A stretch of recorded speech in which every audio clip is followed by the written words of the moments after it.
नमस्कार बंधुरा चले एलाम एक छोट्ट मिनी ब्लग निये। এই ব্লগটা ছিল কিন্তু কালকের। তো সোনামায়ের বাবা অফিস থেকে এসেই আমাকে বলেছিল খিদে পাচ্ছে, আর সোনামাও আমাকে এসে বলেছে খুব খিদে পাচ্ছে, আর আমারও কিন্তু খুব খিদে পাচ্ছিল। তাই কি করব, তো বাড়িতে ময়দা আছে, ডিম আছে, তো ভাবলাম যে এগ রোল বানিয়ে ফেলি। তিনজনে তিনটা বানিয়ে নিলেই হয়ে যায়। তো দেখো যেই বলা সেই কাজ।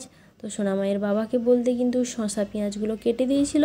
আমি ময়দা মাখিয়েই কিন্তু গোল গোল করে প্রথমে ভেজে নিয়েছিলাম। তারপরে দেখো একটা একটা রোলে একটা ডিম ফেটিয়ে কিন্তু তিনটে রোল বানিয়ে নিয়েছিলাম। তো তারপরেই কিন্তু সোনামায়ের বাবাকে বলতে ও শসা আর পেঁয়াজ দিয়ে গোল করেছিল, ও নিজেরটা নিজে খেয়ে নিল। তারপরে আমি আমারটা বানিয়ে নিলাম, সোনামাকে একটা বানিয়ে দিয়েছিলাম। তো যাই হোক, সোনামা কিন্তু পুরোটা খায়নি, কারণ ও তো ছোট, তাই ও অর্ধেকটা খেয়েছিল। তো ওর অর্ধেকটা কিন্তু ওর বাবা খেয়ে নিয়েছিল।